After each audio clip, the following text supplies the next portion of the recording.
welcome to Taste for Adventure's Oktoberfest. Today we're going to talk about the ingredients that go into a Marzen. That's right, and then we'll also have tastes from Goose Island, Ayinger, and Schlafly. All right, I'm in. Yeah, let's talk ingredients a little bit. Yeah, so Marzens, as we've discussed before, malty, right? Right. But not too sweet.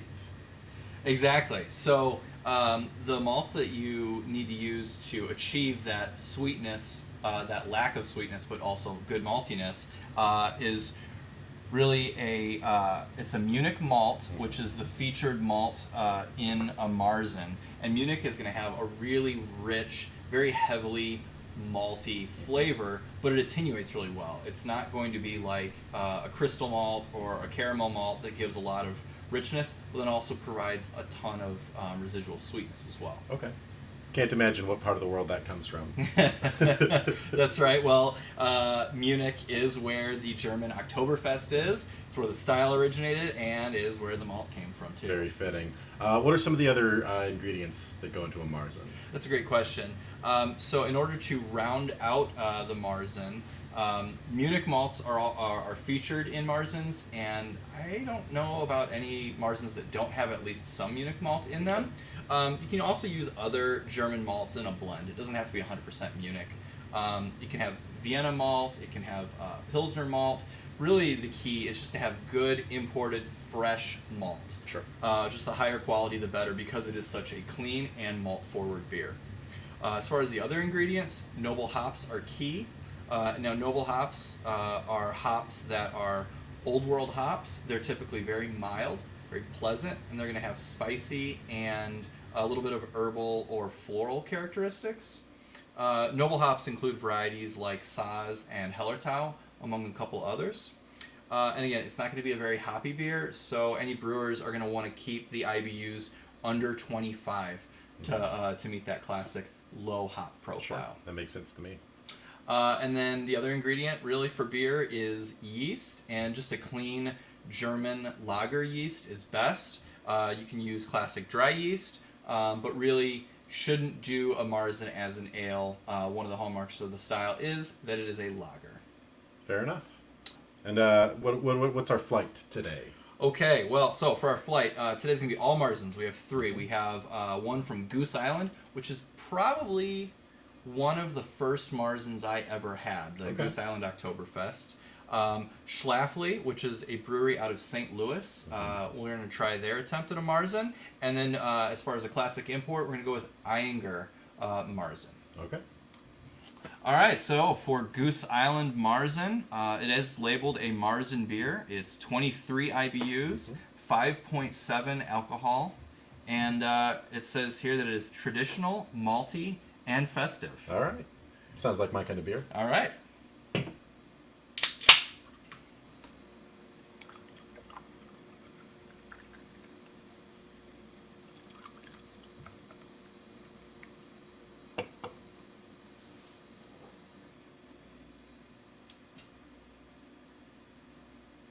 Okay. Yeah, I've got some definitely some maltiness on the nose.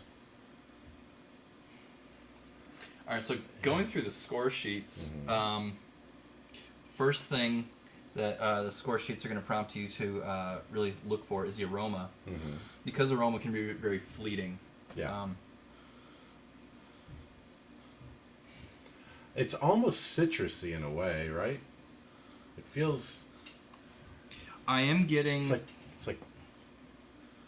I'm getting fruit, but I'm getting it's more of like a palm, like apple or pear, like esteriness to it.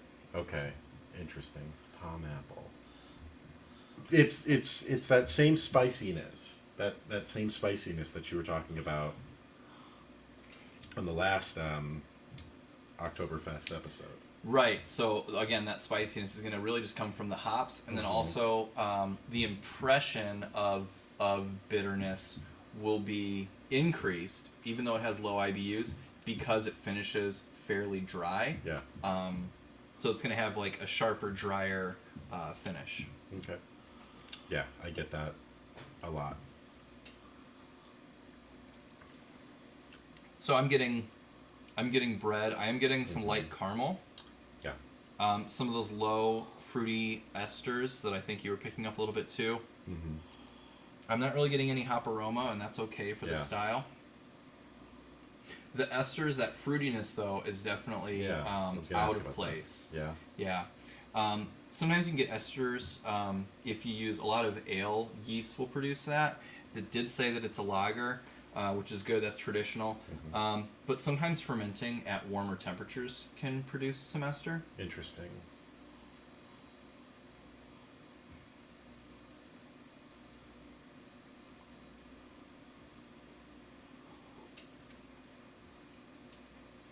I think I had mentioned this to you once, but I think it's kind of an interesting point of discussion. I come from tasting coffee, where you kind of intentionally do a really obnoxious slurping sort of motion, and I think what I think the reasoning behind that is to sort of almost aerosolize the coffee so that you can get the flavors a little bit better.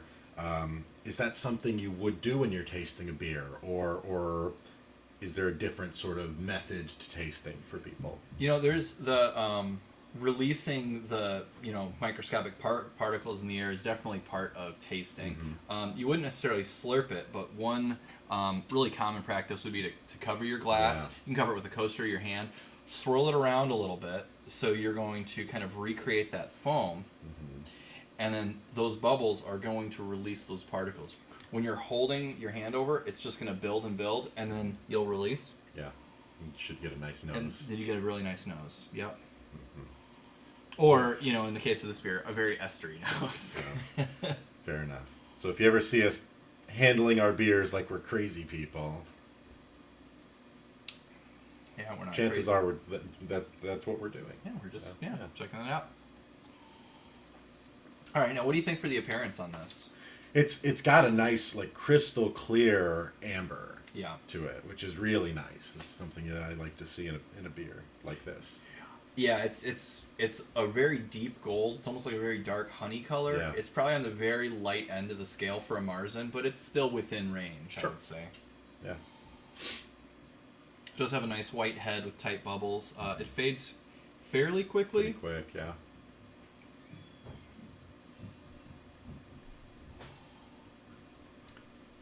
So, the big one. What do you think about the flavor?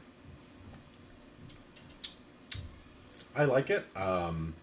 It's got something to it that I'm not really quite sure I know how to describe. It's almost like a mild bitterness. I'm not quite sure exactly how to describe it. So maybe like a bitter fruit. Yeah, I think again, I am picking up some of the esters throughout, not just in the aroma, but in the I think it comes through, in the flavor as well. As far as bitterness, again, I think it's a little bit on the balance, and I think it's probably some of maybe some of the hops they use. It doesn't really have a high IBU at all. Right. And I wouldn't call it a bitter beer by any metric. It's just there's an interesting taste that I'm getting.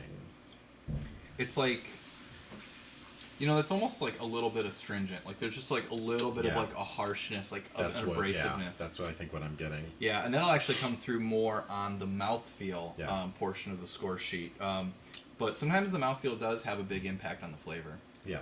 Not altogether a bad beer by any metric, but just interesting tasting notes. Definitely.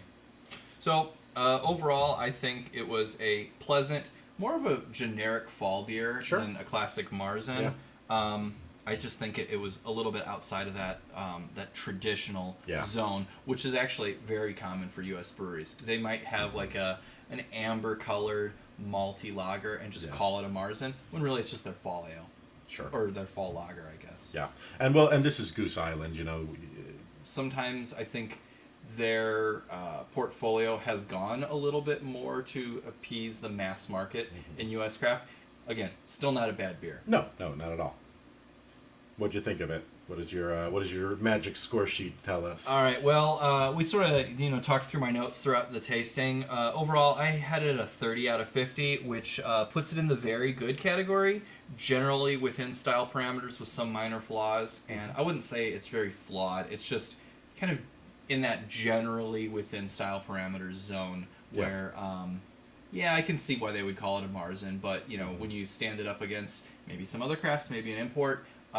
It probably just won't hold to that same standard. Yeah. I've heard that it's easy to make a good beer, but it's very hard to make an excellent beer. Yeah, I think that that definitely holds true.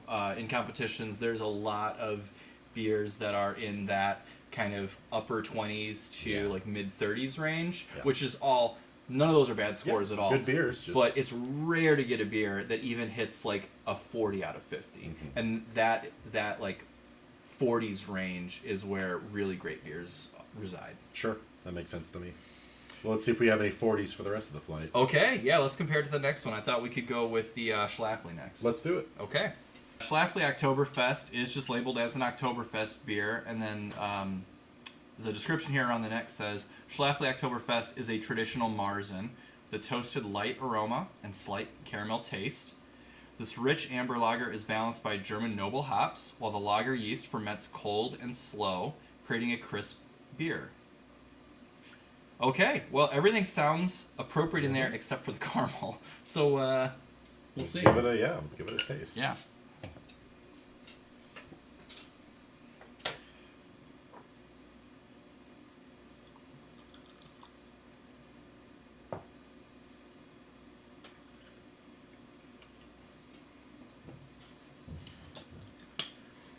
Yeah, I can see what you mean about the white head with the really tight bubbles. Right. Yeah.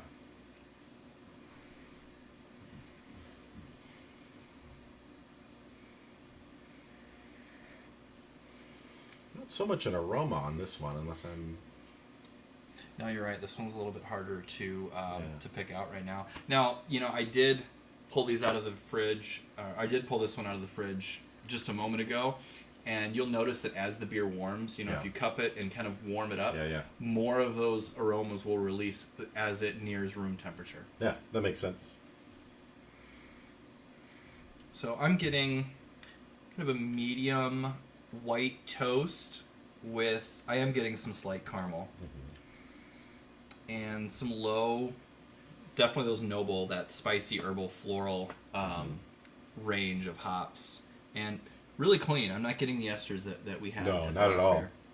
I've kind of taken a couple of sneaky tastes, and not getting those same esters, not getting that same like strange, almost bitter astringency that I was with the other one. Now this one isn't quite as brilliantly clear, although you can still see through it. Yeah, you can still see through it a little bit. This one is a bit darker than the than the Goose Island. Nice color. Really nice looking fall beer.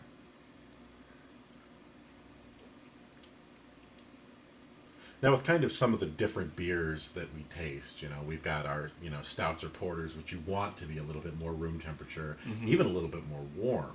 Is that something you want with this style of beer? Just to be a little bit, maybe not necessarily, you're not going to go microwaving a beer, but is it something you want to be a little bit warmer? I think so. And in general, I think that a lot of European beers are served at warmer temperatures than Americans are used to. You don't really want to have a beer in a frosted glass because that is going to tamp down the flavors and the aromas. And really in judging, the beers should be removed from the cooler several minutes before you start judging, so it has time. You want the beer to be enjoyable and cool, but you don't want it to be like ice cold, just so you can really accept everything that beer has to offer, especially in the aroma, which really awakens as the beer warms. Sure.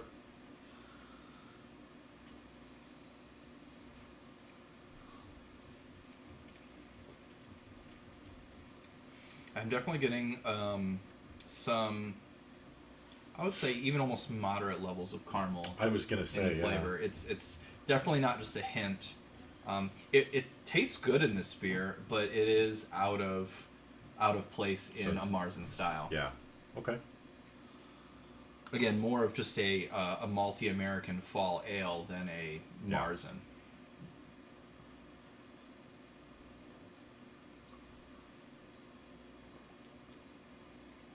So it seems so far with the American Marzens that we've tried, it's almost hard for the Americans to nail down really what it means to be a true German Marzen in a lot of ways.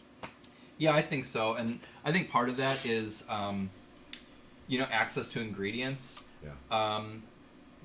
The Americans probably could achieve the same color and similar style using ingredients that are less expensive and more readily available. Whereas the German breweries, they're going to use their local ingredients, which are one of the keys to making a great Marzen. Right. Now, I'm not accusing any breweries of not using German ingredients, but even when they do, the ingredients have to come over to America. It takes time, where the Germans can use the absolute freshest ingredients possible. Well, yeah, you can just go out in your backyard and grab some noble hops, some Munich malt grain, and but yeah, it's getting sent over here, and absolutely. I think we've recognized caramel flavor in the Goose Island as well as this one. Mm-hmm. Now, this one doesn't finish, I think, quite as sweet, but it has more caramel flavor throughout. I think so. So that makes me think that it probably has some light caramel malts, where those will finish out a little drier than like a darker caramel malt, but still give some of that flavor, and then some of the color as well. Yeah.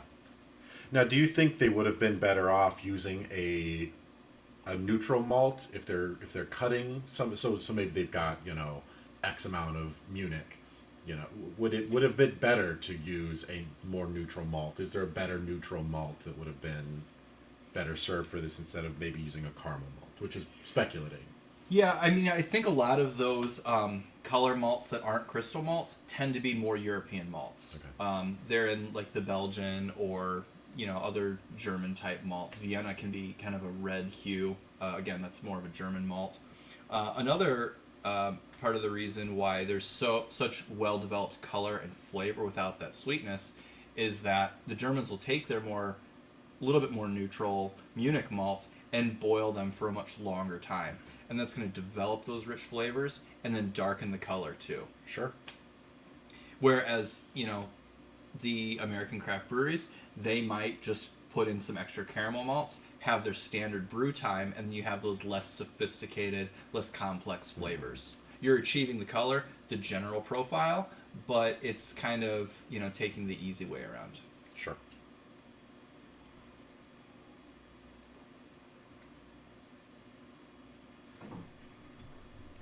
I'll still drink this, though. This is still... Mm-hmm. Very drinkable. Very nice fall beer. I could definitely see myself, at a fall festival or something, and if they were serving this all day, I'd be happy with it. Go to the beer tent, you get a few of these in you, and you're good. Absolutely. So overall, I thought it was a tasty malty beer, not quite in style, little too caramely, and not enough of that continental malt depth. It was just also a little sweet.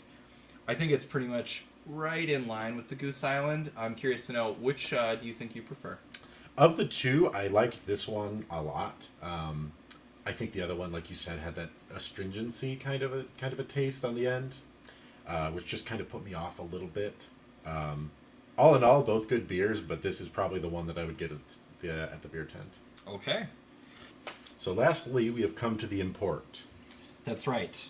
We have Ayinger Oktoberfest Marzen, and I really like Ayinger. They're probably most known for their Doppelbock. I think Ayinger is a brewery that has the Doppelbock with the little goat charm around the neck. I think so. Yeah, so that's probably what they're most well known for, although I really like their whole profile of beers. Oktoberfest Marzen is one that I have not tried in a long time, so I'm eager to give it a shot. Yeah, I don't think I've tried this one before. Cool.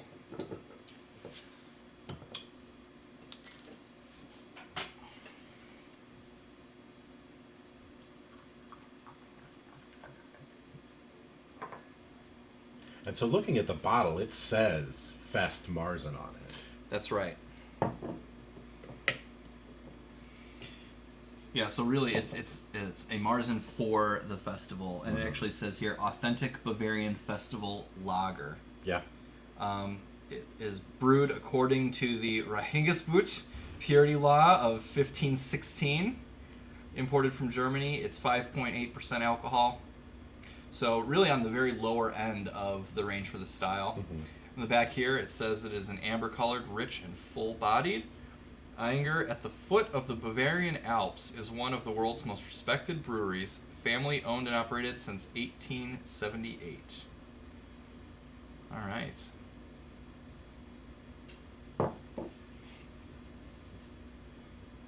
Now it's really interesting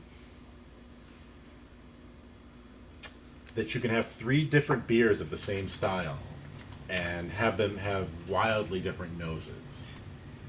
Because this is completely different from the Goose Island that we thought had those esters. Mm-hmm.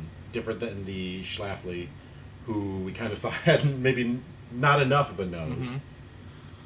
And I'm definitely getting a little bit of something there.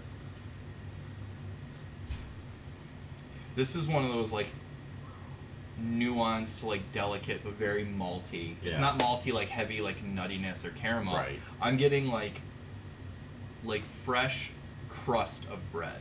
Yeah.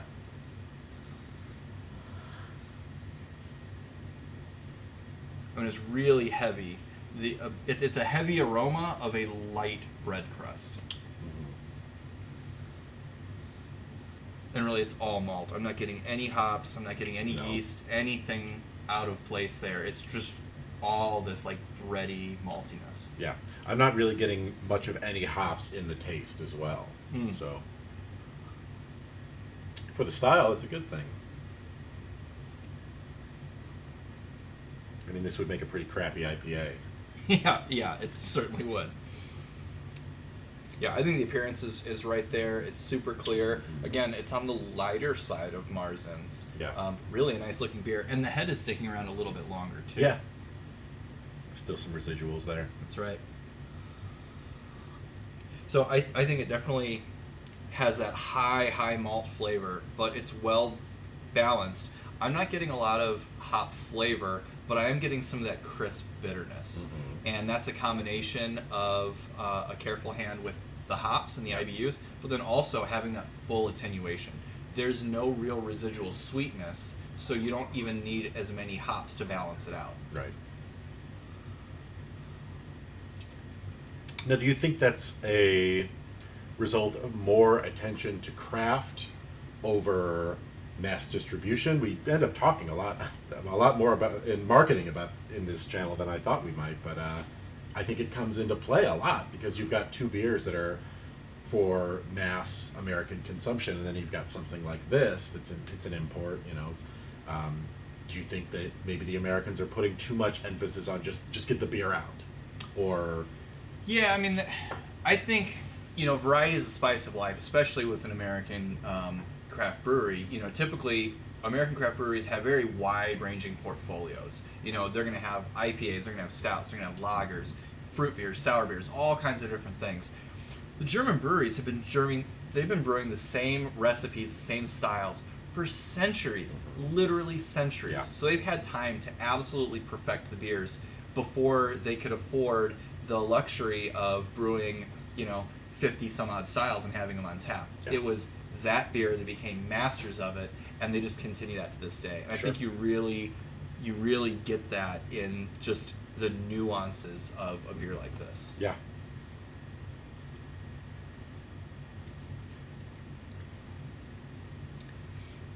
I think it has malty but crisp finish. It doesn't It's got have a that very- heaviness. It doesn't have that sweetness. It's a very crisp finish on this one, yeah. Now, speaking of Ayinger, you very conspicuously put this Clone Brews book on the table in front of us. That's right. So we're talking a little bit about the malts and about what kind of makes a good Marzen. And I actually had this book on my bookshelf, and right there where I have the bookmark in there, I actually have a clone recipe in There it this is. book for the Ayinger Marzen. Look at that. So I thought it might be cool to see what at least this author says goes into this beer. Yeah. And it's got the whole recipe here. the steep, the sparge and drain, the boil, cool and pitch, bottle ferment, and then the lager. Which lagering it's interesting to me. Just sort of, I've made beers with you, and it's been read. Hey, come over a month later, and try this beer we made. But this is the kind of situation where you make it and you just leave it. That's right. Yeah, especially with the Oktoberfest. Yeah. Traditionally, historically, they are made in March, which is what Marzen means. Right. And then cave aged until late September. Yeah. Really, I like this book quite a bit because it has so many good recipes for imported beers, European beers, things like that. Yeah. Not bad at all. And we're not sponsored by Clone Brews or anybody like that. Hopefully, by the time this episode comes out. Yeah, it's just really a great resource, and it gives you kind of a peek behind the curtain of some of the world's best beers. Sure. So, overall thoughts on the Ayinger Festmarzen? I like that crisp finish, and I like the maltiness. It's got a little bit of, I feel like it has a little bit of that astringency coming through, but maybe I don't have quite the developed palate that you do. Yeah, I'm getting a little bit of something. Yeah. It could be actually the minerals in the water, I'm thinking. Okay. I'm getting almost a little bit of like a metallic-y or like a minerally taste with the water. Sure. So I think that could be part of it. Yeah, definitely so. Which is crazy to think that the minerals could be affecting the taste of the overall beer that much. Absolutely, yeah. More advanced homebrewers may get involved with things like brewing salts, adding things like gypsum, calcium chloride into their beer to replicate traditional beer styles around the world, Sure. or just manipulate the water to accentuate things like malt flavor or hop bitterness. Mm-hmm. So is that something you would maybe want to consider brewing a Marzen of your own? Is kind of, just thinking like, oh, the Germans are probably just going out back and getting spring water, spring mineral water from wherever, they're not getting crazy reverse osmosis water from the tap. Right. There's actually several softwares out there and books, publications on adjusting and sourcing water. Mm-hmm. Bruin Water is a great program. They also have some water adjustment tools in Beersmith 3. Mm-hmm. So there's a lot of tools out there for more advanced brewers in order to manipulate the water profile. If you wanted to make a traditional Ayinger Oktoberfest Marzen, you might want to have a little bit more watery, minerally water profile, and you might be able to do that with water manipulation software. All right. So overall, we had 3 beers. We had 2 American craft Marzens and the Ayinger. Mm-hmm. What do you think? All really great beers, all really solid beers. I'm hoping that it's not the norm, but I kind of enjoyed the beers in descending order. So Ayinger, I think, for me, takes it. The Schlafly was good, and then the Goose Island was good too, but just kind of comes in on the tail end for me. I think this is what I'd probably order at the beer tent. Okay. Well, I absolutely agree with you. As usual, I tend to gravitate toward the most classic examples of the style. I feel like this was a very fresh example and really tasted great. Now, we also did have this third in the flight. We pulled all 3 beers out of the cooler at the same time. So, some of the aromas might have been easier for us to detect because it was a little bit warmer when we had it. Warmed up a bit. But I think this was a real winner. Lots of developed malt flavors without any of the caramel sweetness or anything else. Mm-hmm. So I'm going to have some more samples of this one. Yeah. Okay. Well, thanks so much for coming to the channel and checking this episode out. As you know, we're doing a whole series on Oktoberfest beers. And we'll be back for more. Back for more Oktober beers.